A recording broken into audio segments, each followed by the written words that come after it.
That seems to be the shit this week. There's a lot of fucking drama. Well, no, with everything. I'm just saying it was a drama-packed week. It was. I don't want to talk about the fucking Keemstar H3 shit, but I do want to talk about the Call Her Daddy shit.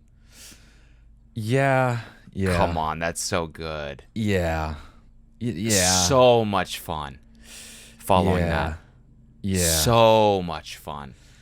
I just, I don't want to do a podcast about podcasts, but that one is about business. That one's about business. It is about business. That drama is about fumbling the bag. Big bag fumble. They didn't even fumble it. They got the touchdown, and then it got reversed or whatever the fuck that's called, Yeah. I don't know sports terms, but when they take back the, you know what I'm saying? No, here's what happened. They got the touchdown, and they did a celebration in the end zone that was so flagrant that they got ejected from the game and then suspended from the team. That's what it is. Yeah. Totally. It was. What do you think? What was the celebration? They after they got the touchdown, they pulled their pants down and peed into a t-shirt cannon and then shot the pee all over all over Bill Belichick. And they were like, "Fuck you. We have the best podcast in the world. Fuck you. We're the best quarterback receiving duo. And if you want us to do another touchdown, you better pay us all the money.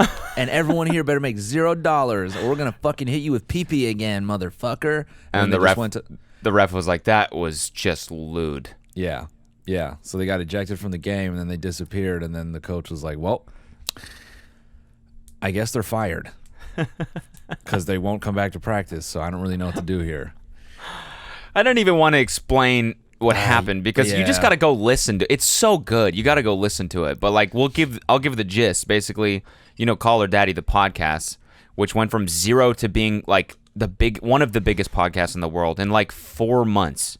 Mm-hmm. And it's all because Barstool bought it and then helped them blow it up. And so all of a sudden it became like this crazy crazy huge podcast about having sex, basically. And, the Gluck Gluck 9000 or whatever. That's all from that podcast. Yeah.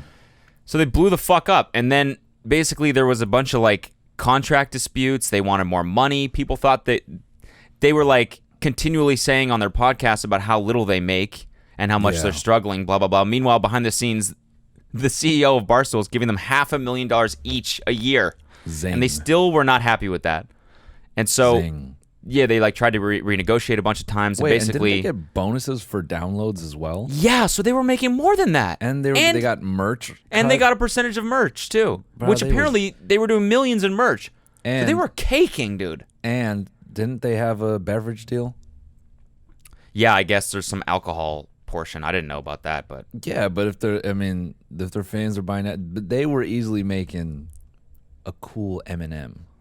You know what Probably. They was looking like an M&M pack. M&M now, next. Yeah. A peanut M&M. Yeah. That's what that is. Let me quote the man, Benny the Butcher. Okay. And let me just, if I could just quote Rap Bible, chapter 7, verse Griselda. We keep talking while I find this fucking line. So I guess now, granted, they are one of the biggest podcasts. They probably get. Apparently, the CEO of Barstool said they make like $100,000 in advertising revenue an episode off this podcast. Yeah, off this podcast, which they've been losing because the girls just stopped doing it. They just stopped coming to the office and doing the podcast. So now every week, Barstool loses $100,000 or whatever. But if you think about it, that's like like what, $500,000 a month just on ads, just on mid-roll ads. So yeah, like if they had done this podcast independently, they'd be making more money. That's why they're pissed. But it's like you signed a 3-year contract. You just have to do it. That's how contracts work. And he let them renegotiate a little bit to get more money. So like he was like, "Here, listen, I'll take 6 months off the end of your contract. You can leave 6 months early. Just finish it out so that we can have this revenue for during the coronavirus times or whatever." And I guess they started shopping the podcast around and they got another offer from another place. And so now they have no offers. And now it's just up in the air like what the podcast like doesn't exist anymore. And basically the CEO of Barstool posted an episode on their podcast feed, which was an absolute insane move. So funny. Yeah. So funny. He posted an episode that's just him explaining everything from his side on their feed because they own it. Bro.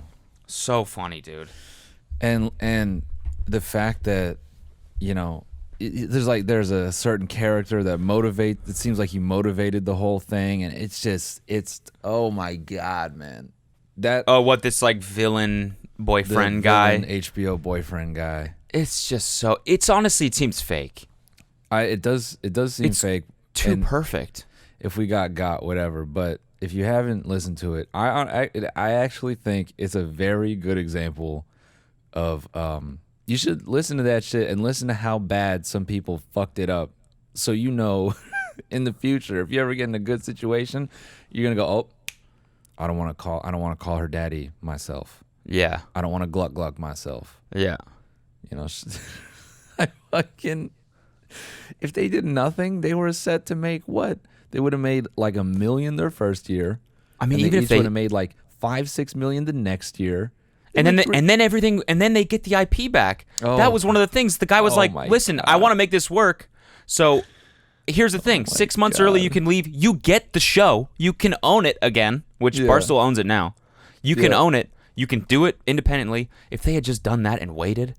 And it's not like waiting would be that bad. They're caking in the meantime. Yeah. Oh. Collect your $1 million, then go off and make 10. Oh. Bro, if they just if they just played the game, it would have they would have made like 15-20 million over 3 years. Like it's the like, once in a lifetime opportunity, and now they're going to make zero. It's like, why would anyone anyone? This is how contracts work. Yeah, it's a little bit unfair, but keep in mind there was a 90% chance that your show was going to go nowhere, and Barstool would have been out money on you guys, right? You could have just been another average radio show that made some money, made back whatever Barstool invested in you in the first place. It's just by chance, by luck, a little bit, whatever. Yeah, they're good, but their shit blew the fuck up. And now they're in this situation, and they think that contracts can just be like, it's like, dude, you're going to get sued. Oh, man. Oh, and bro, the fact that they were trying to go to legal battle with like a massive corporate entity, oh, get out of here. You don't have the fucking cash reserve. Barstool is pulling down big money. Well, I think the idea was that they'd get whatever company they shopped it to pay the legal fees to get them out of their contract. Oh. Assuming they make enough money to warrant, to cover that over the next couple of years with this new company. Right, yeah, but then they didn't tell them that they don't own the IP, so then it's like, what the fuck are you guys doing? Yeah, it's so entertaining, honestly. So go listen to the Caller Daddy episode. It's only another like 30 minutes. Yeah, it's like 30 minutes of him just describing what happened from his perspective, like all the deals he offered them and stuff like that. Fucking bonehead. I've warning, it's probably gonna piss you off. Because you're gonna listen to two people who got an insanely good, just easy opportunity, and they just fucking PP t-shirt can into that thing. They did, man. They just oh, I got the ball. Oh. Here, I'm going to try and do sports terms here. That was an easy lob on the 2-yard line. Yeah. Right? Yeah. Wide receiver, wide open, looking at the ball like, it's coming out for the win. Yeah. It's 58-74. Yeah. 58-59. Yeah. That's a football score, right? Yeah. Maybe it could be. He's looking at it. Oh, and then, Goodbye. Goodbye. Goodbye. Goodbye. And goodbye. Goodbye. Unreal, bro. That's all I can say about it. That's the most intelligent thing I can say about it, because truly you cannot believe how bad somebody could fumble the fucking bag. I was listening to that on my phone. I feel so bad. I feel bad for every party involved. And I feel bad. It's stupid. It's their own fault, but it's like I still feel millions just evaporated. Just I have a hard time being empathetic. I have a real hard time being empathetic. I don't empathize. I just feel bad. Okay, all right. You know what I'm saying? Yeah, I don't feel. I'm not bad like, oh, they for them. deserve those million, whatever. Yeah. It was their own mistake. Sure, is that I just for it to be there, and now it's not there anymore. Yeah, Sucks for everyone. Yeah, it feels bad, but fucking wow.